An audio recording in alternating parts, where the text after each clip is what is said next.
In today's video we will learn proof of stake consensus. So it's the next type of consensus where we use proof of stake for adding a block in a blockchain, and for adding the block in a blockchain we also get a reward. So proof of stake हमें bitcoin नहीं मिलता reward में, या फिर कुछ और नहीं मिलता, इसके लिए आप इथरम का यूज़ होते हैं.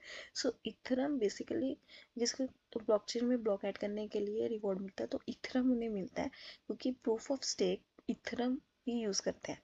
सो स्टेक का मतलब होता है कि ऐसे हमारी बॉडी टाइप ही होती है एक, जहाँ पर हम अपने कॉइन्स को बताते हैं कि मेरे पास इतने ज़्यादा कॉइन्स हैं, मेरे जो वॉलेट में इतने कॉइन्स हैं. जिसके पास मैक्सिमम नंबर ऑफ कॉइन्स हो गए वो एलिजिबल होगा हमारे ब्लॉक को ऐड करने के लिए ब्लॉकचेन के अंदर.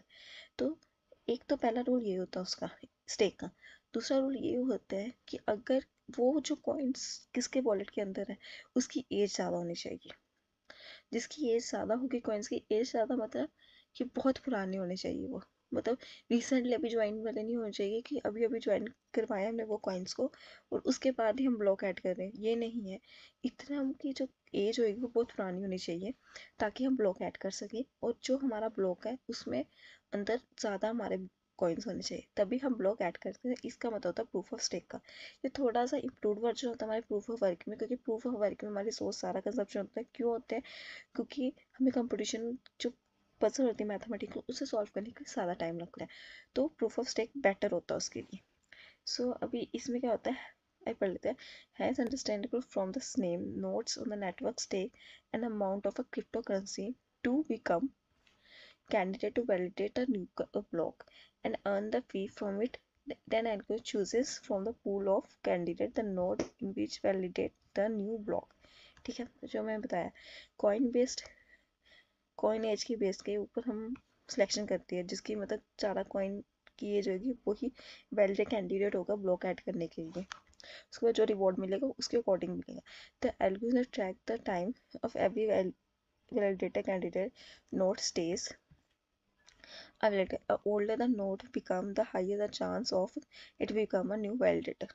जिसका हमारा नोड का एज ज़्यादा होगी कॉइन्स की, वो बेटर वैलिडेटर होगा हमारा ब्लॉक ऐड करने के लिए. Random block selection.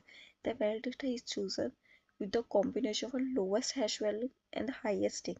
कि हैश वैल्यू उसकी कम होनी चाहिए, स्टेक ज़्यादा. स्टेक मतलब वो कॉइन्स की बात करें तो node having a best weighted combination of this become the new validator.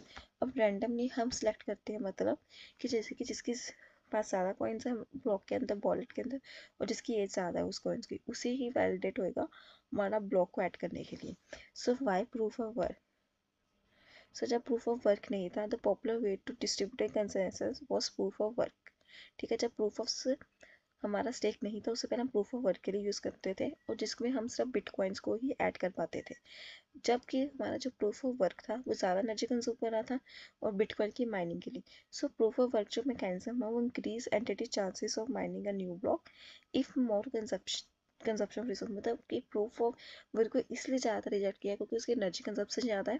जब हम ब्लॉक ऐड करते हैं ब्लॉकचेन के अंदर, उसके बाद भी चांसेस होते हैं अगर हम वैलिडेट कैंडिडेट नहीं बने, हम पजल नहीं सॉल्व कर पाए, तो हम वैलिडेट नहीं है कि हम ब्लॉक ऐड कर सके. तो प्रूफ ऑफ वर्क ज़्यादा बेटर नहीं था, तो हमने प्रूफ ऑफ स्टेक यूज़ कर लिया. प्रूफ ऑफ स्टेक यूज़ करते हैं, लेकिन प्रूफ ऑफ स्टेक भी एक्सपेरिमेंट रिलेटेड है कि वो उसमें हमें इथरम मिलते हैं, बिटकॉइंस नहीं मिलते. बिटकॉइन के लिए हम प्रूफ ऑफ स्टेक को इम्प्लीमेंट नहीं कर सकते. ओके, तो ये चीज़ है इसमें. टिपिकली प्रूफ ऑफ स्टेक का बेस्ड मैकेनिज्म वर्कफ्लो क्या होता है. Notes makes transaction. नोट्स क्या है? ट्रांजेक्शन बनाती हैं. सो प्रूफ ऑफ स्टेक कर put all the transaction a pool. वो सारी ट्रांजेक्शन हमारे पूल के अंदर बना देती है, जहाँ पर हम नोट्स की वो सब कुछ कर रहे होते हैं, जिसका हम चेक कर रहे होते हैं. ऑल द मैंने दूसरा मार्कर टाइप ले लेती हूँ. ओके, सो इसमें क्या था, all the contender to become a validator. कि जो भी हमारा वैलिडेटर बनना चाहता है वो नेक्स्ट ब्लॉक के राइज इन स्टेक की दूसरा अलग सा हमारा एक ब्लॉक ऐड करने के लिए स्टेक के अंदर. This stake is coined with the factor like coin age. Coin की एज मतलब जितने पुराने कॉइन उसके वो उतना ही वैलिडेटर ब्लॉक ऐड करने के लिए. और रैंडमली ही ब्लॉक की सिलेक्शन होती है वैलिडेटर की. रैंडमली मतलब कि या तो कॉइन की एज की और या तो maximum of coin in a block, जिसके ज़्यादा नंबर ऑफ कॉइन्स है ब्लॉक के अंदर वो. The validator verify all the transactions published in the block and his stakes still remains locked and the forging reward is also not granted. फिर validator verify करेगा सारी transaction को, publish करता block के अंदर और उसको लॉक कर देगा. This is so that the nodes on the network can okay with the new block, ताकि वो नए ब्लॉक के लिए ओके हो जाए. If a block okayed the validator get stake, अगर वो ओकेड में आ गया कि ये वैलिडेटर ओके है, ग्रांटेड हो गया रिवॉर्ड के लिए, उसके बाद उसको रिवॉर्ड स्टेक बैक करके बाद उसके जो स्टेक में था उसके जो वॉलेट है उसको मिल जाएंगे. ठीक है, ये बात याद रखना कि अगर मैं सबको अपने बताऊंगी कि मेरे वॉलेट में इतने सारा कॉइन्स है ना, और एज उनने के बाद, तो बाकियों के वो कॉइन्स चले जाएंगे, बाकियों के चले जाएंगे जिनके पास वो वैलिडेट कैंडिडेट नहीं बन जाए.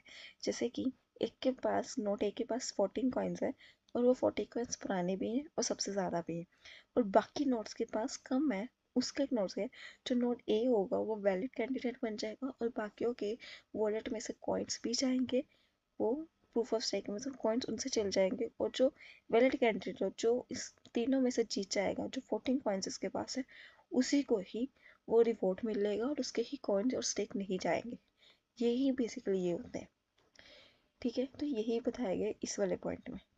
ठीक है, so if the block is not verified by other nodes on the network, the validator loses its stake and is marked as a bad by the algorithm.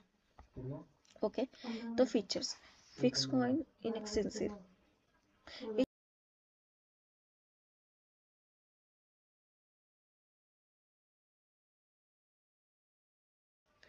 Fixed coin exists.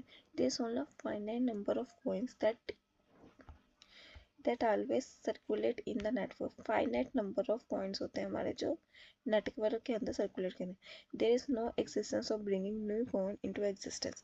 कि कोई new coins exist नहीं होते. Okay,